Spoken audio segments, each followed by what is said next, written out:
Hey, how's it going, everybody? It's Terrence here with fishnetproductions.com. Hope you guys are having a good one and making some great music. I'm coming to you today with the third video in the series that I'm doing on mixing, where I take you guys through the entire process of mixing from beginning to end. Now, if you haven't checked out the first two videos, go check those out. I'm going to leave a link in this video for you to check those out. That way, that'll get you up to speed on where we are in this video today. But in today's video, we're going to be talking about analog plugins, finding what's interesting in the mix, and where to start the mix. So let's jump right in. Now, before we jump in, I want to show you guys something that I've changed here since the last video. It's just something really simple, and I'll show you guys what it is. Namely, the first thing is this kick drum track. These, as you remember, we have 4 kick drum tracks here. What I've done is I'm going to treat all 4 of these as if they were one kick drum track. So I've bussed them all to another channel down here, which I call kick. And you see here all of these kick drum channels are bussed to that particular track.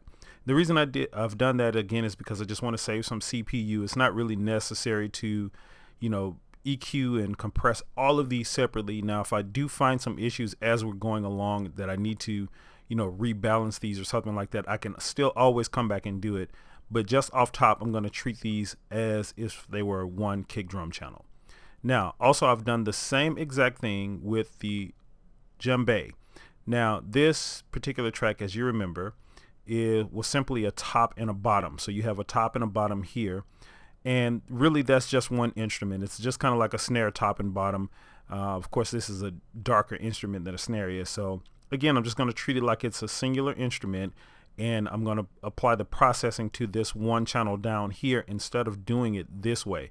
What this does, again, is just save some time and save some CPU. I have plenty CPU on my system, but again, it's not necessary to use it up just because I have it. So it just makes the whole mixing process a whole lot easier just treating these 2 tracks as one.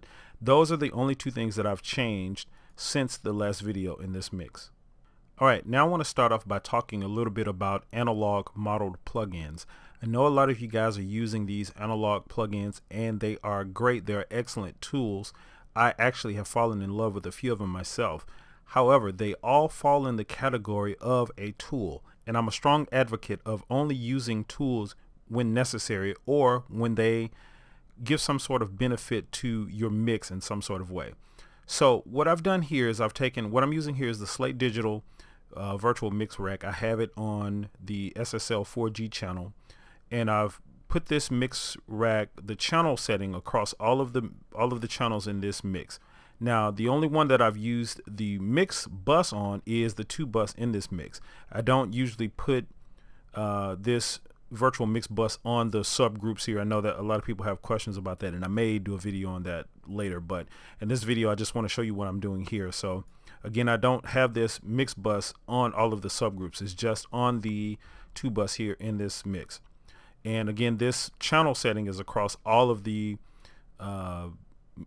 channels here in the mix. So you can see all of the channels here. This goes all the way across. Let me close this so you can see the virtual mix rack up top on all of that, all the way across the mix. So again, now the question is this tool giving me any sort of benefit to this mix? Is it getting me any closer to where I know I want to be?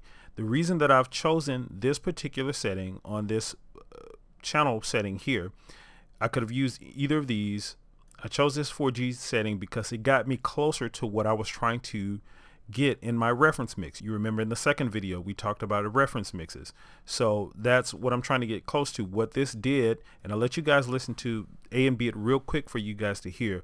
What it did was just give me a little bit of punch in that low end. It brightened up those mid sort of sounds that's going on in the mix a little bit, and it just got me a little bit closer to where I wanted to be. So that's the only rule, again, guys, that I have about using these plugins. Is it getting you any closer to where you want to be in terms of what you want your mix to sound like? If so, then put it on there. If not, then don't use it. Don't be afraid to not use it just because everybody says it's the thing to do and the thing to use. Now, again, these plugins are great. Like, I especially love this particular plugin. But again, I don't use it on every mix because it doesn't get every mix where I'm thinking I want my mix to go. So let me let you guys listen to a little bit of this. I'll A and B with all of these plugins off. The only other thing I've done here is I've set up my SSL channel strip here. This is what I'm going to be using to mix this song. Again, I like the SSL channel strip. And let me just say, guys, the plugins you use is not as important as the way that you use them. The reason I've chosen to use this particular plugin is only because I like the simplicity of it. I have my EQ and my compression all in this plugin. I don't have to put a lot of plugins on this channel, on any of the channels, to get where I want to go. EQ and compression are going to be the main things that I'm going to be using to get my mix where I want it to go. So I've already done that. It's already here in this plugin. No big deal. So that's the reason I've chosen to use this plugin. Now, let me let you guys hear what this sounds like with these virtual tracks, the virtual mix rack on and off in this mix. So I'll play a little bit of it and let you guys hear what it sounds like. I'll start with it off and you guys can kind of pick up on what it's doing. All right, here we go.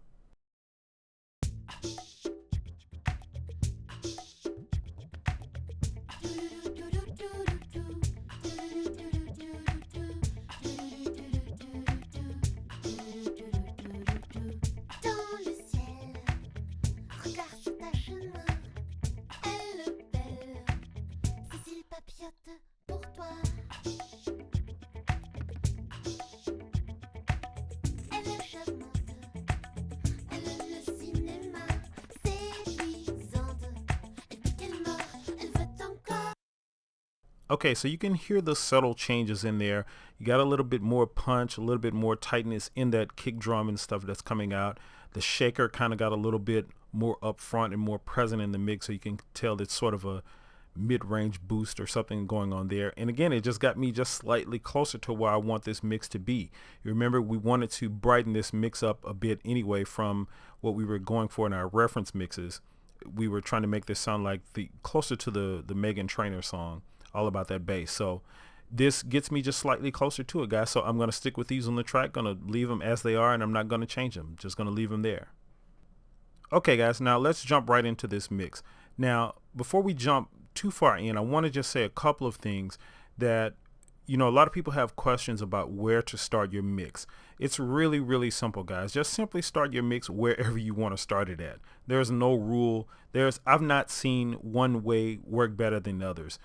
Sometimes I start with drums, sometimes I start with bass, sometimes I start with vocals. It just all depends on the song to me. Now, generally, as a rule, what I like to follow is I like to find the most interesting thing that's going on in the song, and I start with that. And that's what I'm going to do today in this video. Now, in this song, we've listened to it. To me, the most interesting thing that's happening in this song is the drums and the percussion. They got a lot of cool stuff going on between those percussion beats, those hand claps, and the kick drum and all of that kind of stuff. And that's the most interesting thing to me. Next to the vocals, everything else is kind of, you know, repetitive and playing the same thing over and over. So this is where I find interest in the mix. So what I'm going to do, guys, I'm just going to jump right into this. I'm going to start mixing it, kind of let you guys see this process. I won't go too far into it because I don't want to bore you guys to death with watching this whole process, but I'll kind of talk as I'm mixing so you guys can kind of see what I'm doing here. I'm going to start here with the kick drum, and remember, I have all of those 4 kick drum channels running to this track right here. So this is just one kick drum channel. I'm going to start this and we'll just go from there, and I'll let you know why I'm making certain moves as we go through it. All right, let's do it.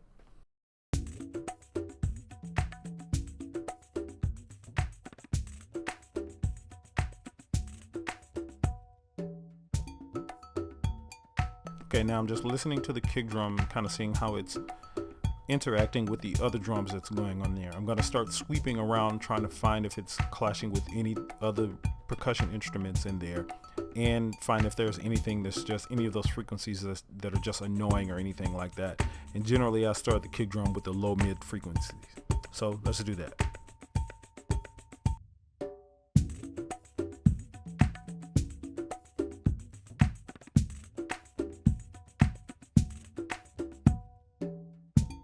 Okay, a little woofy around the 290 hertz area, maybe 300. Let's go down a little bit more and see what it's doing.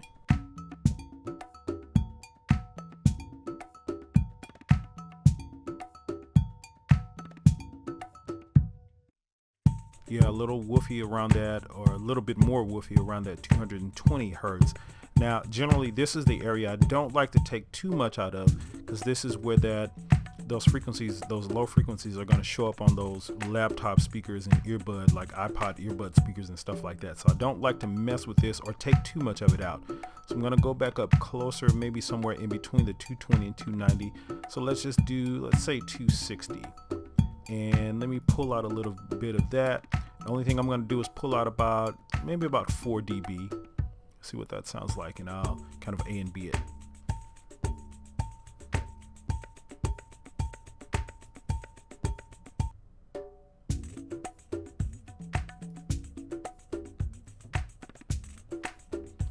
Okay, cool. Yeah, not too big of a change there. Just something really subtle. The other thing I'm going to go do is sweep around this high mid frequency area. Try to find that point on that kick drum to where it's going to stick out. You're going to hear that beater click and stuff like that. Let's go find that.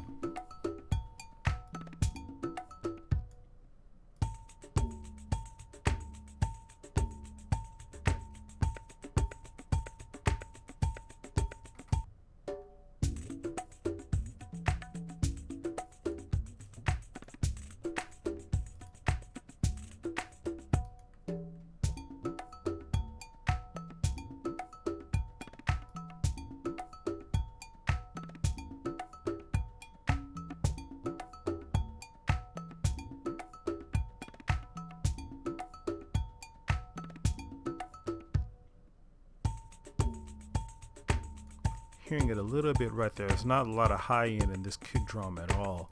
So let's see. You maybe boost that about 5 dB since there's not a lot going on in there.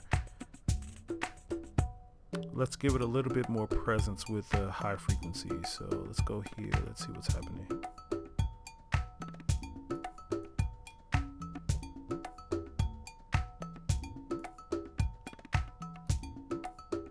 Yeah, right around there. What is that? Around 6.5K. Let's boost that around 4 or so. See what that sounds like.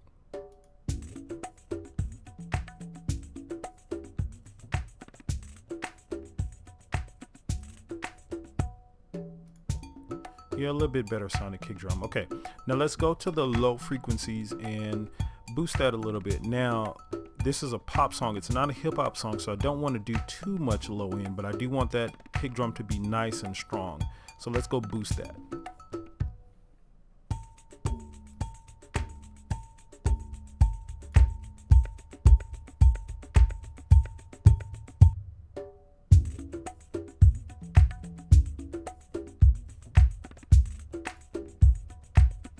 Yeah, nice punchy low end right there. So let's take that down about, let's say 4.5 dB. What I like to do on a kick drum as well is kind of put a high pass filter on, maybe at about 25 hertz or so, just to kind of tighten up that low end a bit. Let's A and B that.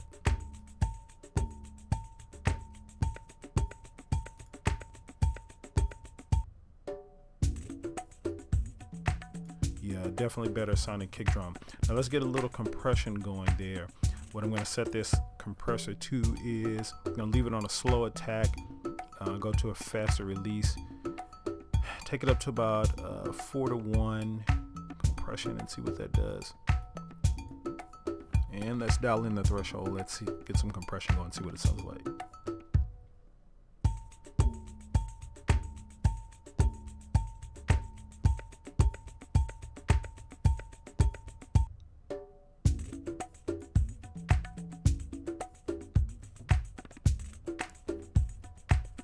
Yeah, just a little bit of compression, just about 3 or 4 dB, somewhere between 3 and 6. The kick drum is not doing too much to stick out, so I'm not trying to control the dynamics of it too much, or rather control the sound of it too much. I want to control that dynamic of it and just give it a little bit of punch.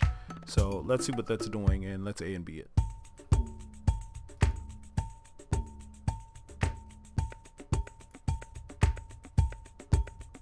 And we are getting a volume boost there, so let me turn this down about 2 dB.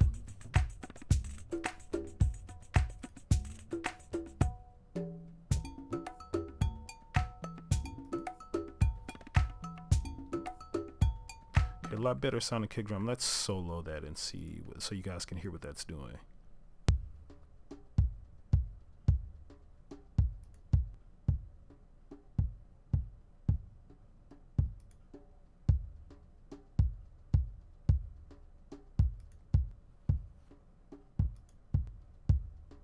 Okay, a lot better kick drum. Now, again, I'm going to go through the rest of the tracks like that. I'm going to go a little bit faster. I wanted to take some time with that kick drum just to kind of show you guys the process of how I really go through all of these channels to do that. All right, so let's nail these overheads down. One thing I didn't show you guys is there were 2 overhead tracks in here. Let's see. Here as well, and I've bussed those to one single track just as I did the kick drum, so I can treat this overhead track as one channel. So I'm gonna copy this over there. Let me reset the plugin. Go to reset, and we have a clean start with the overheads. Now, a lot of people like to start their drum mix with the overheads. I do that sometimes. It just kind of depends. I didn't do it here because the only thing that is coming through these overheads is the kick drum is coming through there a little bit. There are no cymbals in here from this overhead mix, so I'm not going for this bright thing. You got a lot of that snare sound that's coming through here, and that's mainly what's coming through this overhead mix. So we'll mix that in. Let's check that out and hear what it sounds like. I'm going to keep the kick drum in there while I'm mixing this as well, so we can hear what it's doing to the kick drum. All right, so let's do that.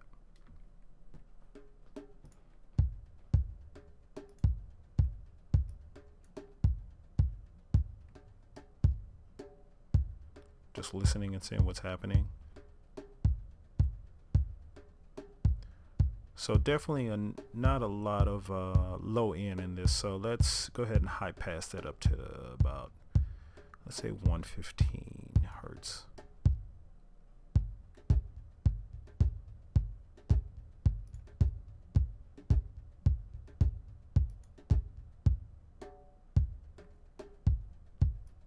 Need to go back to mono here on our mix.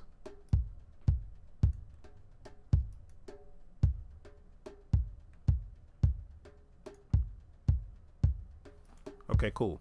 So in this snare drum, I'm probably going to want a lot of that attack up here in the upper mid frequency range. So let's go there first and get that going. Here we go.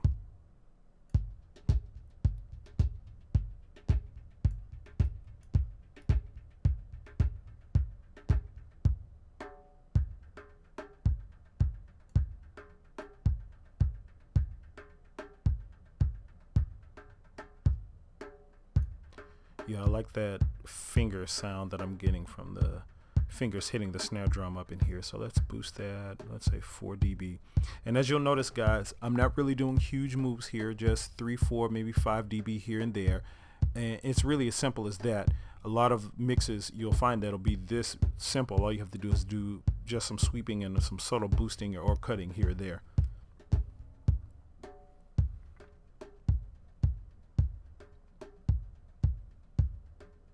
Okay, now let's see if we're getting any boxiness or anything like that in these low mids, kind of common to snare drums.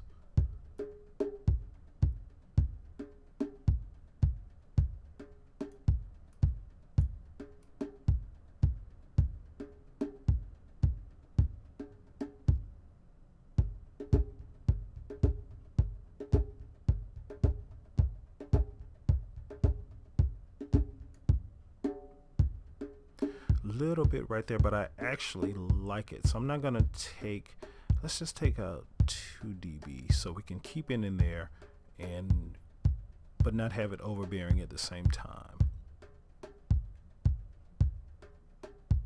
Okay, let's get some presence going. Let's see what we have up in the upper frequencies here. And I'm gonna leave this on a shelving. I'm not gonna bell EQ it, I'm gonna shelve it. Let's see what we have.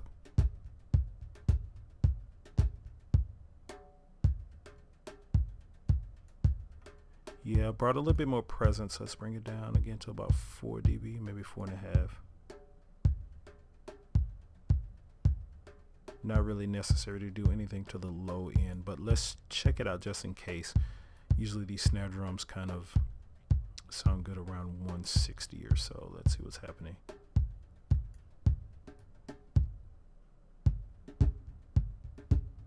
No, that at all. So let's just leave that low in alone. Let's A and B this.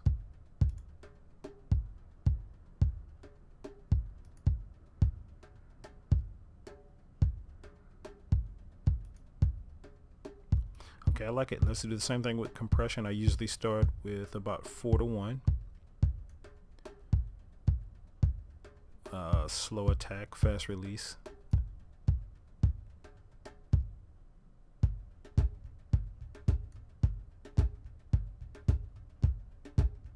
Have to turn the ratio up a little bit more to get a little bit more compression. Let's see what's happening.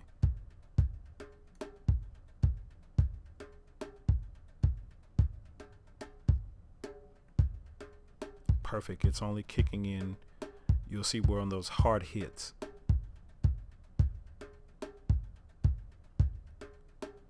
So it's turned the overall volume of the snare up, but it's turned that really hard hit down so you have a more even sound. So let's A and B this.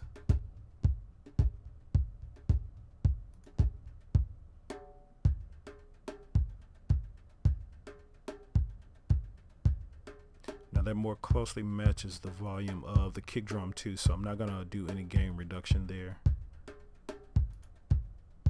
As you can tell here, it's kind of drowned out a little bit.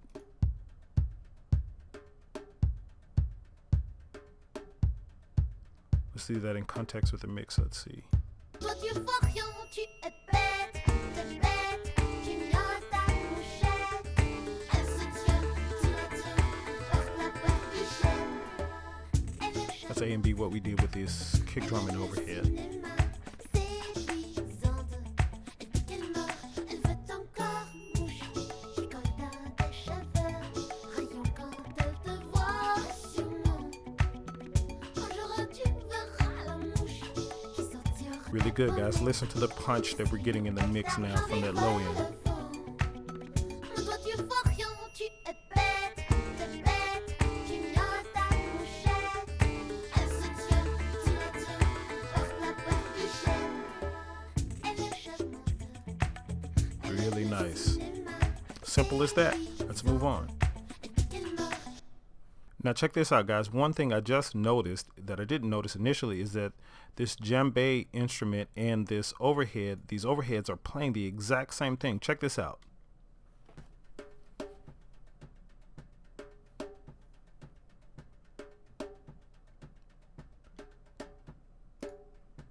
Same thing, right? So what I'm going to do here is pull up this EQ and compression back on the overhead.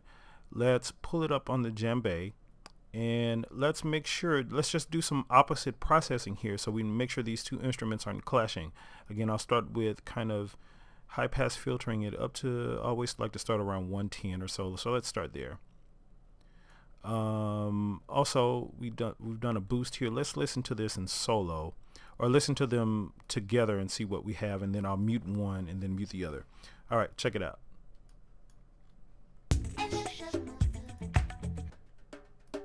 That's the djembe. Let me move these over so you can see the tracks. So overhead. Let's see what I got going on here. Hold on, we may have something strange happening. Let's see what's going on here with our mix. So we have the djembe, that's going to percussion. We have where the overheads right there, and that's going to drum. So let's solo that.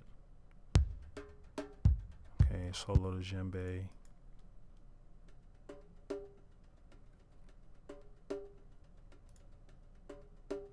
Okay, cool. Let's go back to our mix bus.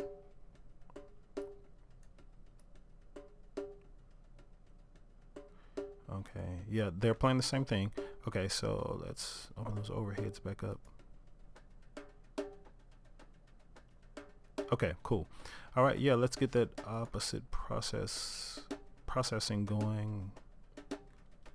It sounded like something was strange there, so I had to check something out.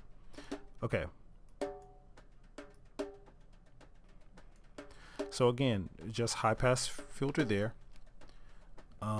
We've done some boosting here around 7K, so let's cut it here around the same amount. Let's go to about 648. Let's cut it a few dB. Same thing here, we boosted around this. Now, it's not necessary to do exact opposite processing as long as you're not boosting and stuff in the same place. So I like the attack of these drums, so I'm not gonna cut it here, cut the attack out of this one. I'm just gonna boost it in a different area. So let me find where that's not clashing with the overheads on the djembe.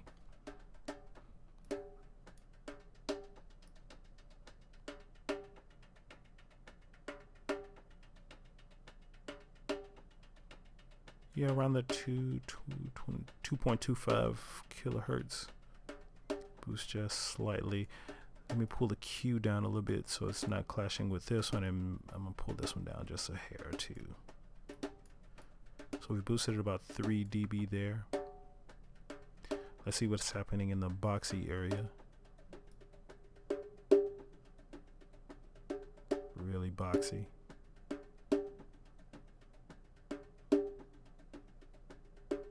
Right there. Hear that overtone right there? Let's pull that out.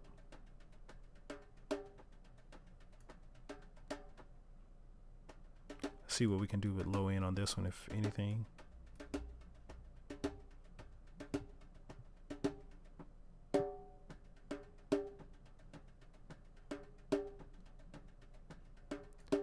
Not really necessary. I'll give it a slight boost there just to give it a little bit of edge over this overhead channel. So let's do about 2.5 dB. And let's do our compression.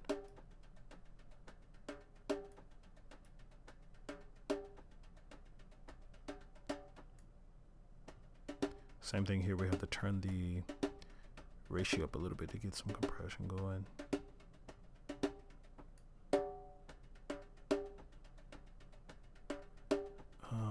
Let's see if that's louder.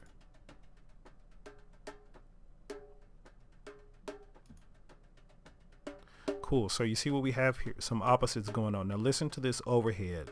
The overhead channel is a little bit brighter.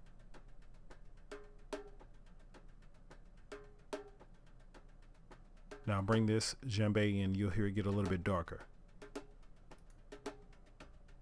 Hear that low end kick in?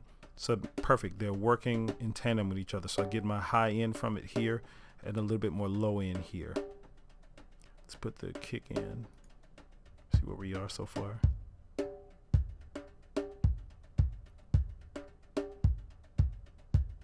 Let's listen to it in the context of the mix.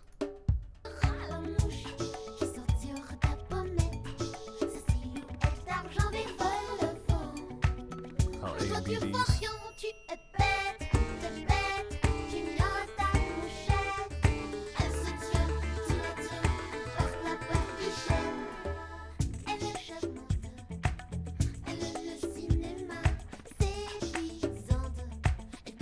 Really cool. We got some low end going, that low end punch. Got those overheads and that djembe working really well together.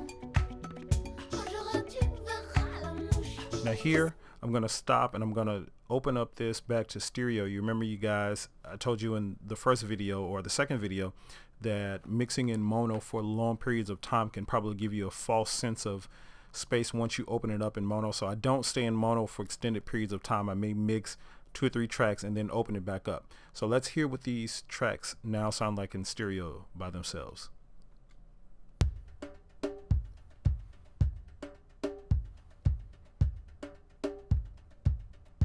And off.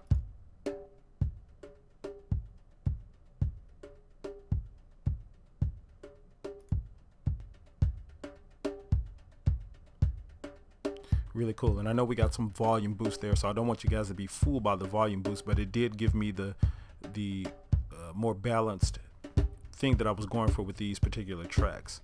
So let's move on. Now next, I'm going to go get the bass track. I can knock out these other percussion instruments really quickly later, so I don't want to bore you guys with that. I just kind of want to get this main stuff out of the way, show you the process of doing that so you see what's happening. The other thing, again, the more foundational instrument that's happening is this bass guitar we need to see how that's working with this kick drum, make sure they're not clashing, make sure they both have their own space. So let's play what we have. Let me go back in. Those are already soloed. And the bass is on. Right now it's a little weak in context. So let's see what we have going on with that. And we're going to turn our kick drum on, the channel on, so we can see what's happening here, so we make sure we don't do anything that clashes while we're mixing this bass guitar. Matter of fact, let me just solo that without the overheads and without the jam bass. So you just got kick and bass guitar.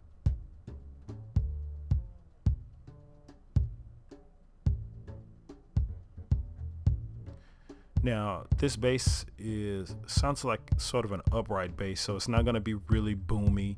You're not going to get a lot of low end down here in these frequencies, which is already good because we're getting this in our kick drum track.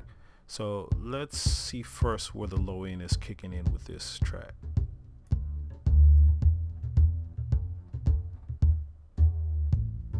So you already hear it. This is at 65. You can hear it clashing in this area already. Let's move it up.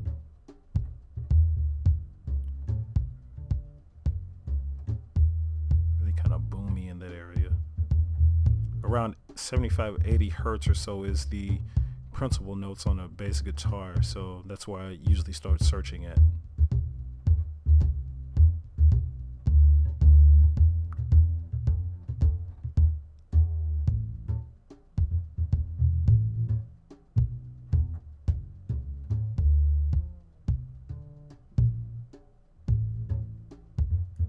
Sounds like where it's kind of full at right up in there, so let me turn it off for now, and let me go to these low mids and see what's happening, because we're getting a lot of boom from that for some reason. Let me find out where it's at.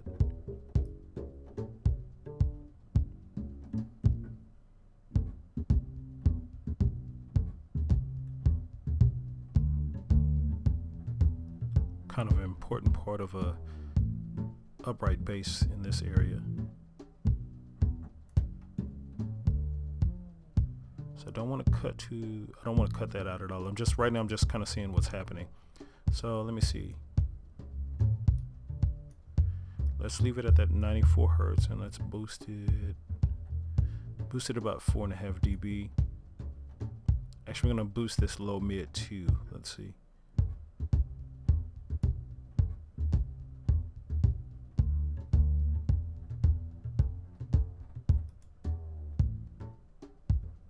Okay, so we're listening to, and this is a trick of mine, guys. When I'm EQing this instrument, I'm listening to the other instrument. I think it's a really easy thing to do, but some people overlook it because they're trying to figure out how to get this bass guitar to sound good. What I'm trying to do is get this bass guitar to work with this kick drum track. So I'm listening to the kick drum track. I'm listening for when I boost or cut anything here, how it's affecting this kick drum. So as I'm A and Bing this, listen to whether or not it's affecting the kick drum. Is it changing the sound of the kick drum? Is it drowning anything out, making anything more present, making it sound better, or anything like that?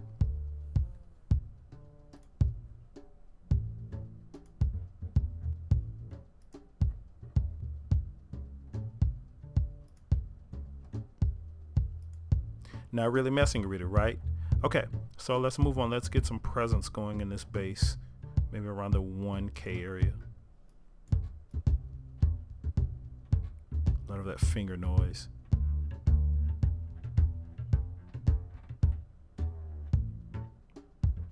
Hear that room sound kind of kick in.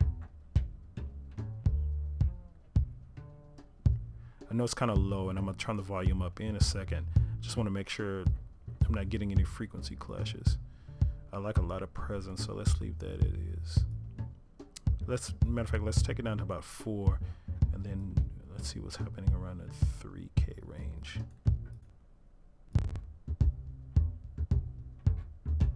There are the finger noises. Okay, let's put that about 3. Now, also, I'm gonna put a high pass filter on this. let's see, we boosted this at about 65, so I'm going to put this at 65. Just make sure any of those frequencies below there aren't clashing. Now let's get our compression going. Start 4.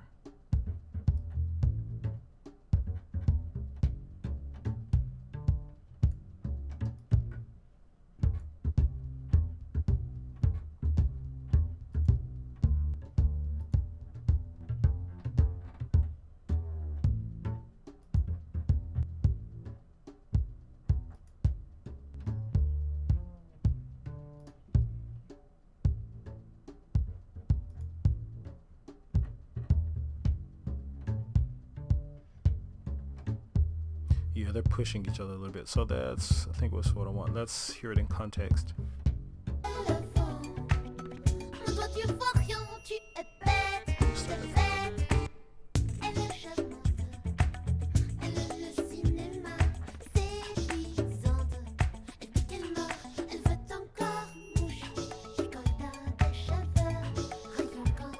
Okay, so that's adding a little bit of mud to the mix. Let me listen again.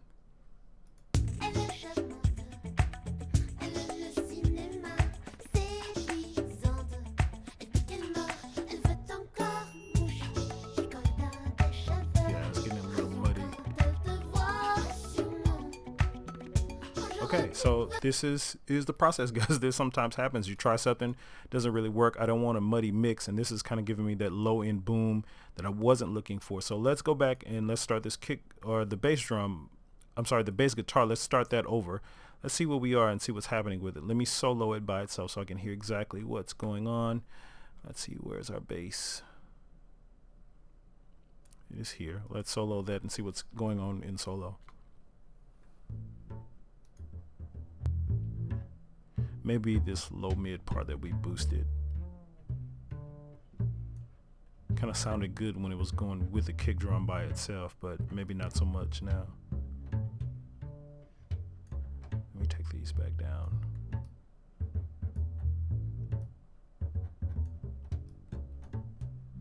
Let's find out where we're getting boominess from.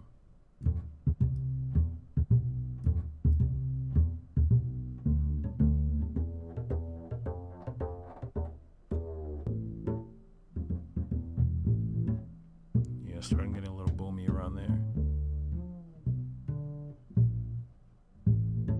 Same thing down there. Again, I don't usually, I know this is a muddy area. I don't usually like to cut too much because, again, this is where the sounds come through on the low end comes through on the like laptop and earbud speakers. So let's see what we can do. I may have to cut it and just turn the volume up so we can get it on those kind of speakers. Let's see. Go ahead and cut that out about, say, 5 dB.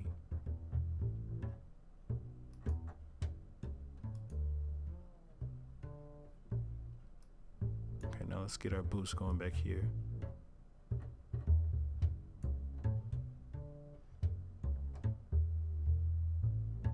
I'm hearing some boom down there too. Let's see what's happening. Yeah, that's really boomy. That may be a problem too. Hear all of that?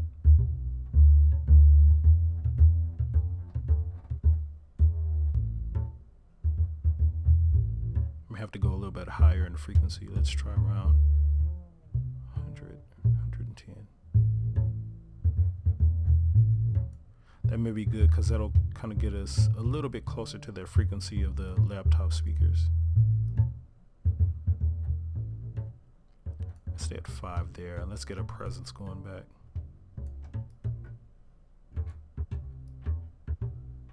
High pass it. Let's take the high pass out a little bit further this time, around 75.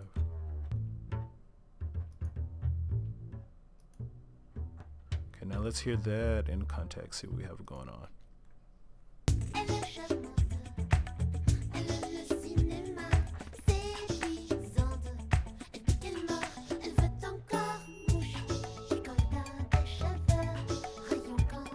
Cool, we got rid of the boominess. I need a little bit more volume on that.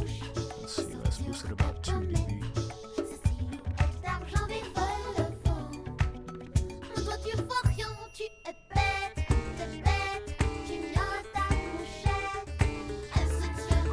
give us that low end boost without giving us boom. Elle est charmante, elle aime le cinéma, séduisante. Elle dit qu'elle mord, elle veut encore mouche qui colle dans tes cheveux, rayon quand elle te Okay, let's go back to voit. mono and make sure that's Un jour tu verras la mouche qui saute sur ta pommette. Sa silhouette d'argent dévole le vent.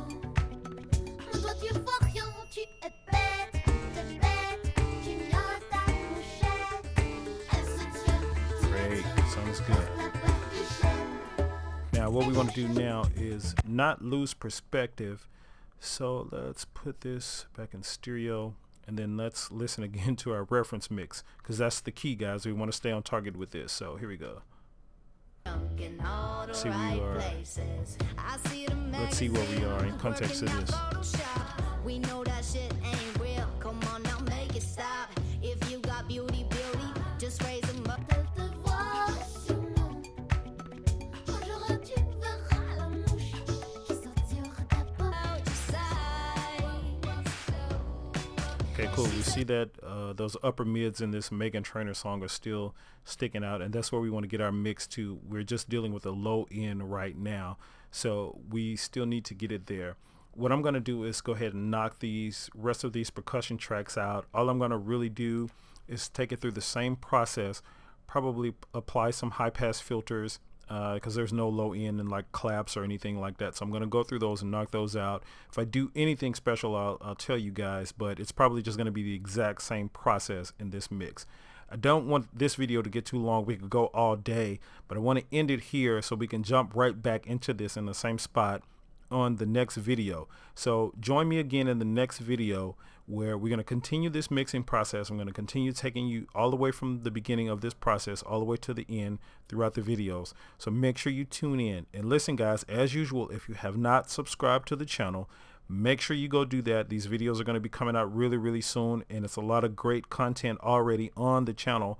So if you guys have not subscribed, make sure you go do that now. Tell your friends about it, share the video, hit that subscribe button in the lower right hand corner there, and I'll see you guys in the next video.